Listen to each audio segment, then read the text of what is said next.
There are stories that are not just written, they are lived.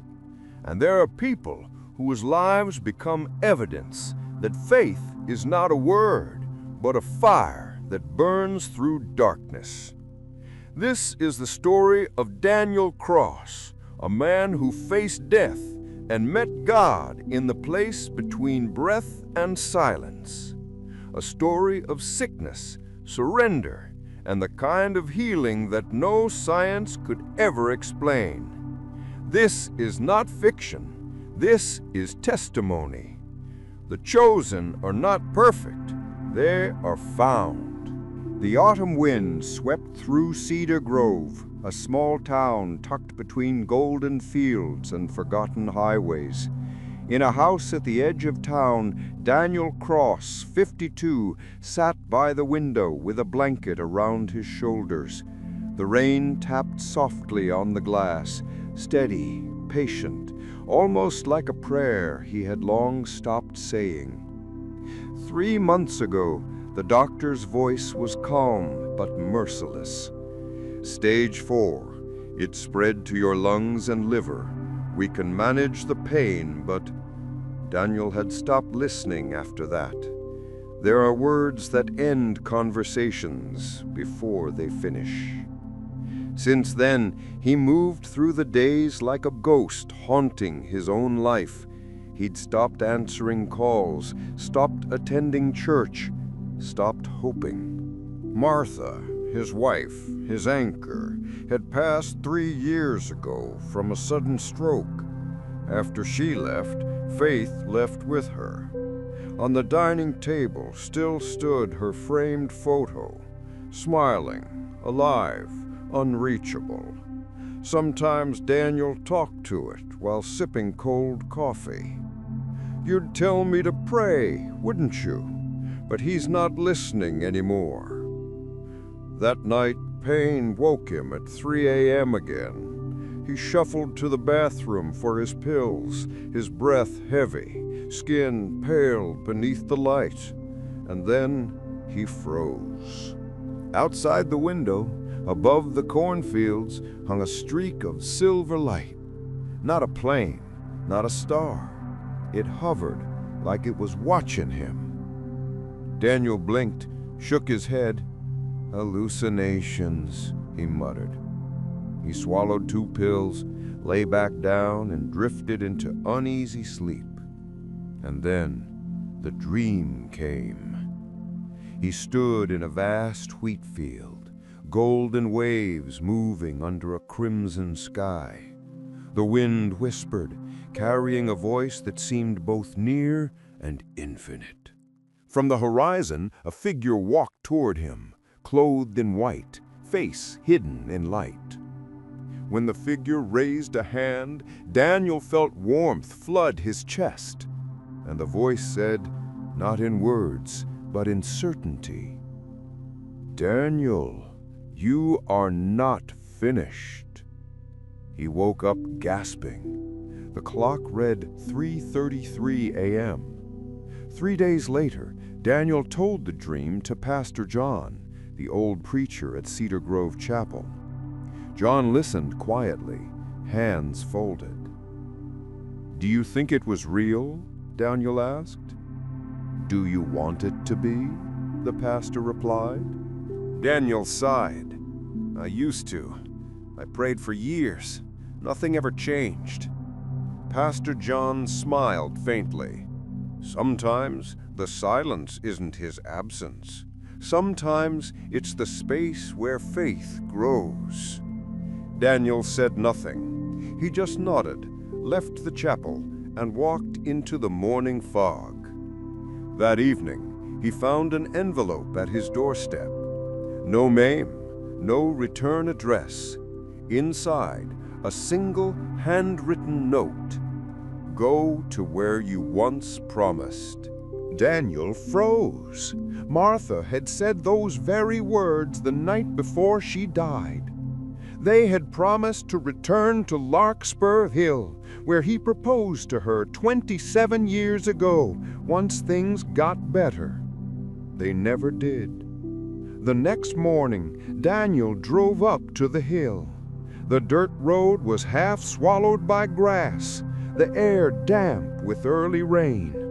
At the top, the world opened wide, silent, endless. And there, standing alone in the soil, was a wooden cross, freshly carved. He approached it slowly, knees trembling. When he knelt and touched the wood, a chill ran through him, followed by something else, something like peace.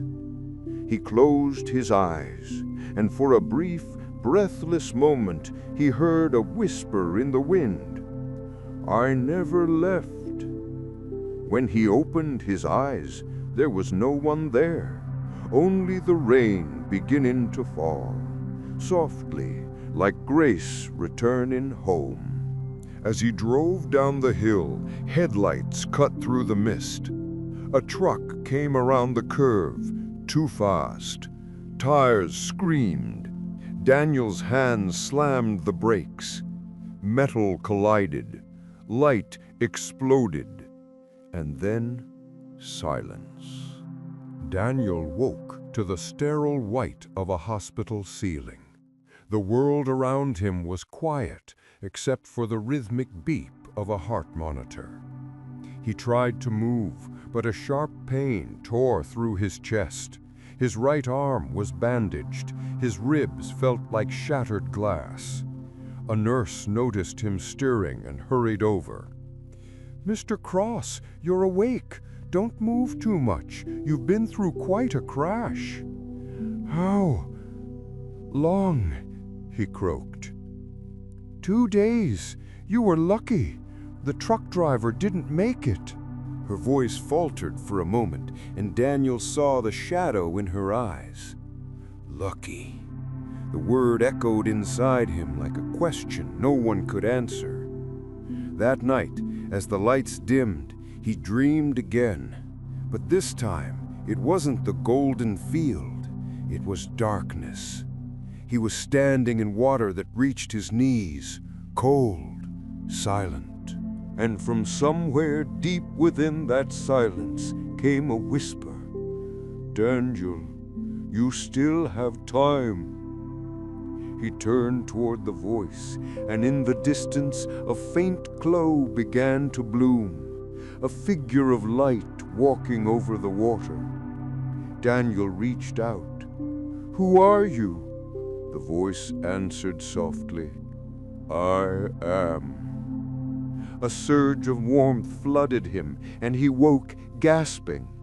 The heart monitor screamed for a second before steadying again. The next morning, Pastor John came to visit. He looked older in the hospital light, holding a worn leather Bible. "You scared us, son," he said gently. Daniel tried to smile. "Guess I'm hard to get rid of." John chuckled, then grew quiet. "You said before you wanted a sign. Maybe this is it." Daniel stared at the ceiling. A truck crash and a dead man? Some sign? "Sometimes," John said, "the sign doesn't save you from the fire, it saves you through it." Daniel looked away, eyes glassy. "Through the fire, huh?" Before leaving, John placed his Bible on the bedside table. "Keep it close, and when you're ready, open it to John 11.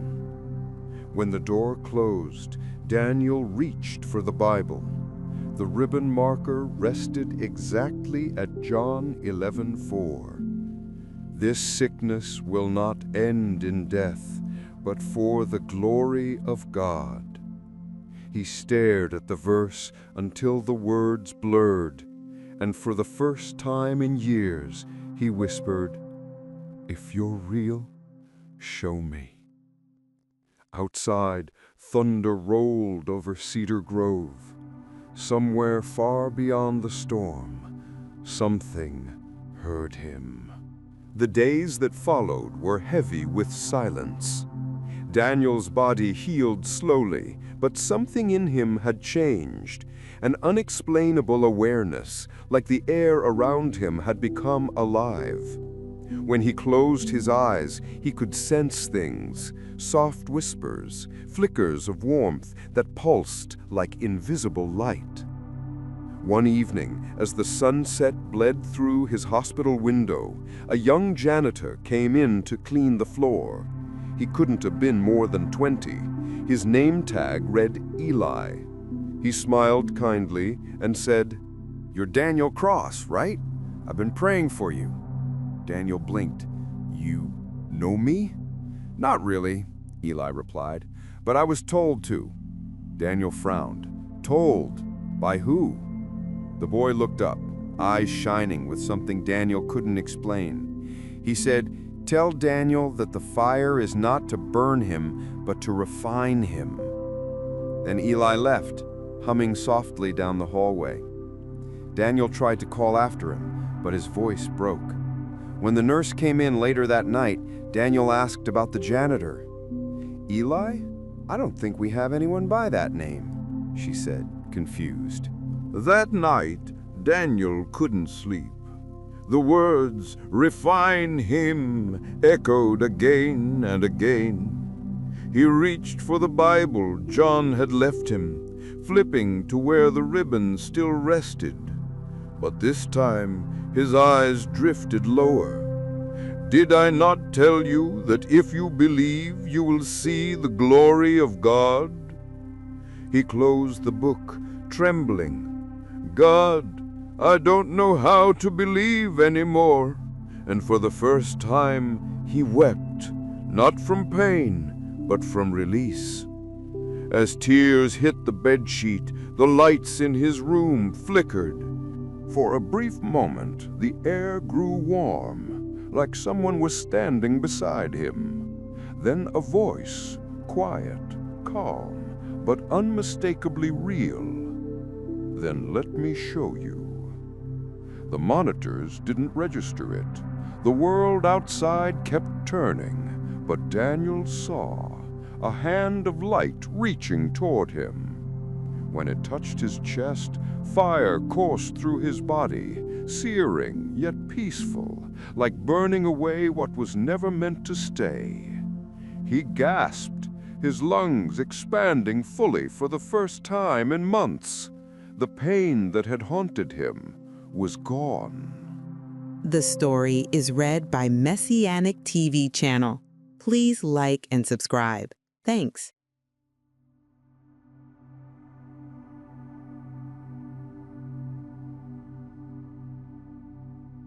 He pressed his hand against his chest, sobbing, not from fear, but awe. "God, is that you?" he whispered. The presence was silent, but in the silence, he knew. The next morning, doctors ran their usual scans. They frowned, checked again and again. The cancer markers, the ones that had been spreading uncontrollably, were now undetectable. Dr. Hale, a woman known for her skepticism, entered the room. "Mr. Cross, I don't understand this. The tumor mass has completely disappeared. This is medically impossible." Daniel just smiled faintly, voice calm. "Not everything needs to be understood, Doctor. Some things just need to be believed." Dr. Hale shook her head, stunned. "You're telling me faith did this?"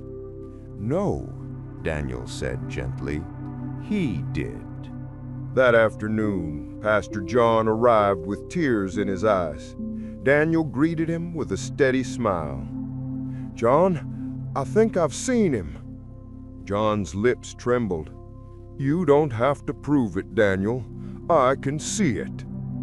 Outside, the autumn sun broke through the clouds, flooding the hospital room with light. Daniel closed his eyes and whispered, "Then the fire was never to destroy me. It was to make me new. It was 2 weeks after the miracle. Daniel Cross walked out of St. Francis Hospital with a paper bag of his belongings and a new steadiness in his step. The autumn air was sharp and alive.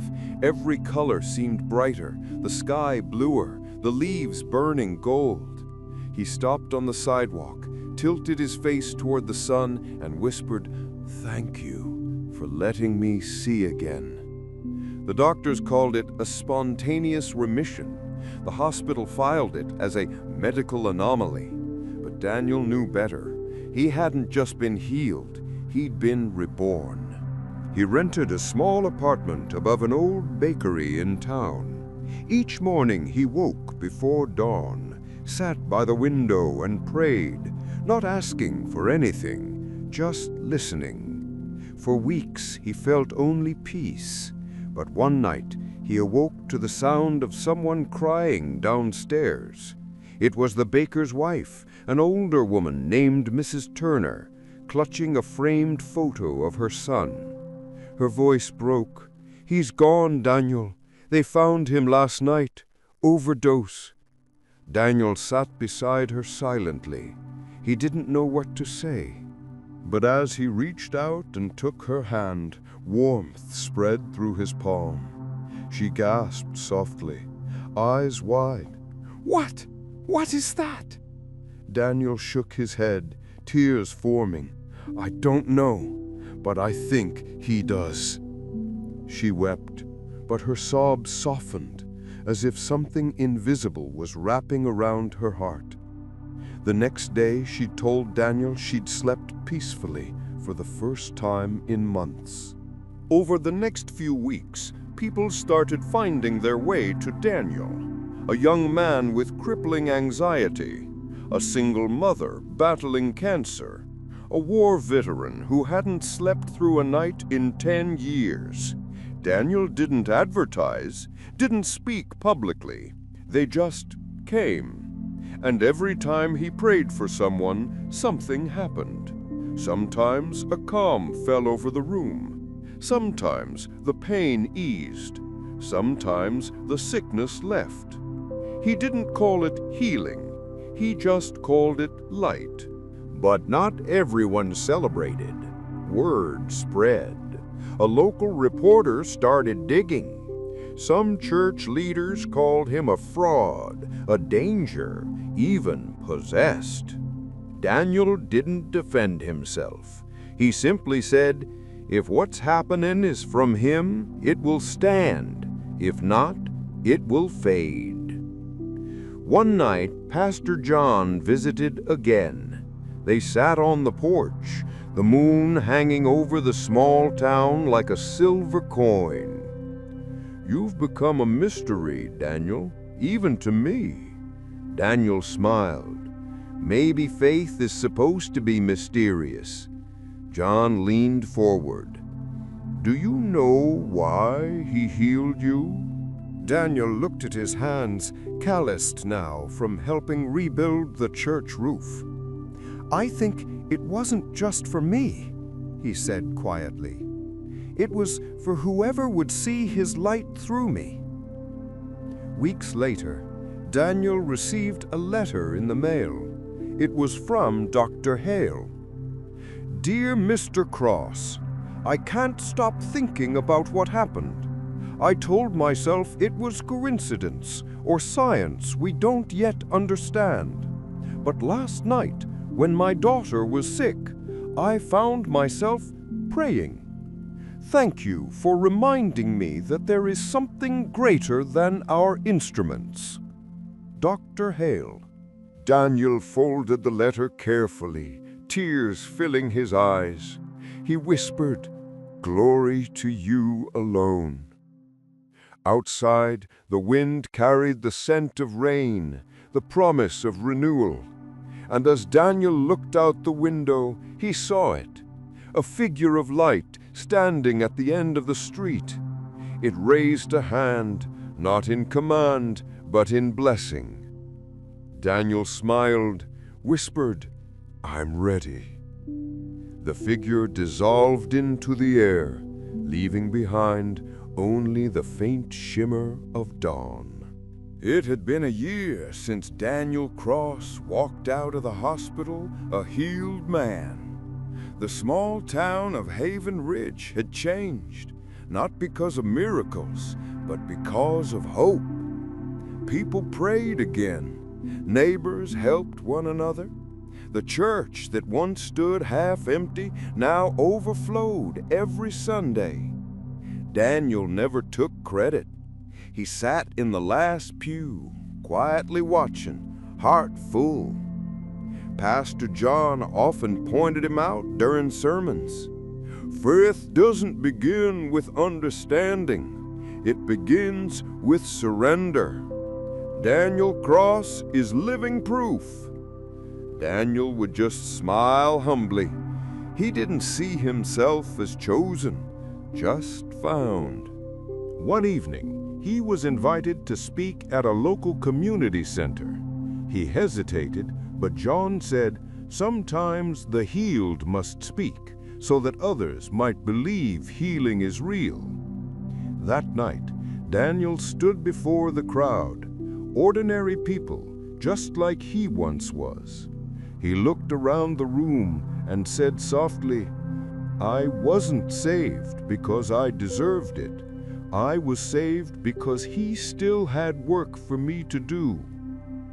He told them about the illness, the despair, the whisper in the hospital room, the hand of light, not in a preacher's tone, but in a voice steady and sincere, like someone describing the truest thing he'd ever known. When he finished, no one applauded. They simply stood, many in tears, not because of a story, but because they felt the presence he spoke of.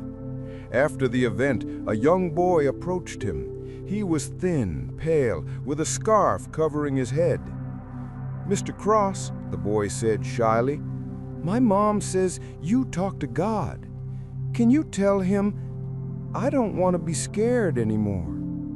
Daniel knelt, eyes gentle. "You can tell him yourself," he said. "But what if he doesn't hear me?" "He already does." Daniel laid his hand on the boy's shoulder, and in that moment the room filled with a stillness, the kind of silence that hums with power. The boy smiled, tears shining in his eyes. From the corner of the hall, someone whispered, "It's happening again." But Daniel shook his head. "No, it's him. Always him." Months passed. Daniel's story reached beyond Haven Ridge, across states, churches, even hospitals. People wrote letters from every corner of the country. Some thanked him for inspiring them to pray again. Some said they had seen lights in their rooms at night. Some said their pain was gone after watching his interviews. Daniel never claimed ownership. He wrote only 2 words in reply to every letter: "Give thanks."